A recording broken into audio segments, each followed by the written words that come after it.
নমস্কার বন্ধুরা, সুস্বাদু খাবারের গল্পে সবাইকে স্বাগত। আজকে আমি ফুলকপির মাঞ্চুরিয়ান বানাবো, তবে আমরা যেভাবে বানাই সেভাবে নয়, একটু অন্যরকম ভাবে। তো এখানে দেখো, হাফ ফুলকপি আমি নিয়ে নিয়েছি। ভালো করে ধুয়ে নিয়েছিলাম কিন্তু তার আগে। এবার গ্রেটার দিয়ে ভালো করে এটাকে গ্রেট করে নেব। এভাবে ফুলকপি গ্রেট করতে কিন্তু বেশি টাইম লাগেনি আমার। এবারে দুটো লঙ্কা কেটে নিয়েছি, আর এখানে ধনে পাতাকেও কুচি কুচি করে কেটে নিয়েছি, আর এক টুকরো মতো আদা নিয়েছি, যেটাকেও এখানে গ্রেট করে নিলাম। আর এখানে হাফ চামচ মতো গোলমরিচ নিয়েছি, আর পরিমাণ মতো নিয়েছি নুন, আর এক চামচ মতো টমেটো সস, আর এক চামচ মতো শেজওয়ান সস। তো এই শেজওয়ান সসটা কিন্তু স্কিপ করো না, এটা দিলে স্বাদটা সম্পূর্ণ আলাদা লাগে।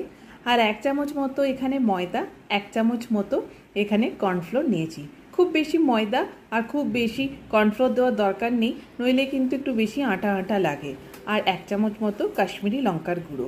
চামচ দিয়ে ভালো করে মাখানো যাচ্ছিল না, তাই আমি একটু হাত দিয়ে এটাকে মেখে নিয়েছি। এবারে দেখো, একটা প্লেট নিয়েছি, যেটাকে একটু সর্ষের তেল লাগিয়ে নিয়েছি। তারপর ওই মিশ্রণটাকে এখানে দিয়ে একটা স্কোয়ার শেপ দিয়ে এটাকে জাস্ট স্কোয়ারের মতো করে এটাকে নেব। একটু চাপ দিয়ে চেপে চেপে রেখেছি যাতে এটা ভেঙে না যায় সেইভাবে। এবার দেখো, ফ্রাইং প্যান চাপিয়েছি, তাতে জল দিয়েছি, একটা রিং বসিয়ে এটাকে সেদ্ধ হতে দেবো প্রায় 15 মিনিট।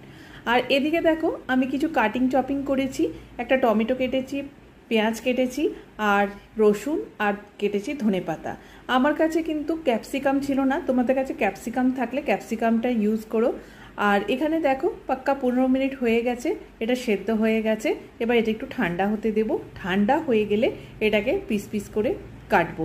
আচ্ছা হ্যাঁ, আমি কিন্তু এইবারে কি করেছিলাম, কাটার আগে এটাকে একটুখানি এপিট ওপিট হালকা তেলে ভেজে নিয়েছিলাম, যেমন আমরা পনির ভাজি সেই রকম। এই দেখো, এরকম এক পিঠ ভাজা হলে আবার অপর পিঠটাও ভেজে নেব। তো আমি যখন প্রথমবার এটা বানিয়েছিলাম না, তখন কিন্তু এটা আমি ভাজিনি, ডাইরেক্ট এটাকে আমি গ্রেভিতে দিয়েছিলাম, তাতেও খেতে দারুণ লাগছিল। তো এইবার মনে হলো যে এটাকে একটুখানি কেটে বানায়। তারপরে এটা এটাকে মানে ভাজার পর ওটাকে পিস পিস করে নিয়েছি।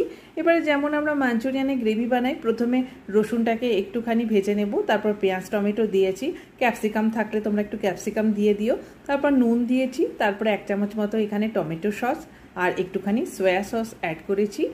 আর তারপরে একটা মশলাটা মানে সসগুলোর সাথে একটু বেশ মাখো মাখো হয়ে যাওয়ার পর একটুখানি জল দিয়েছি। খুব বেশি আমি এটা মানে ঝোলঝোল করিনি, একটু গ্রেভি গ্রেভি রেখেছি।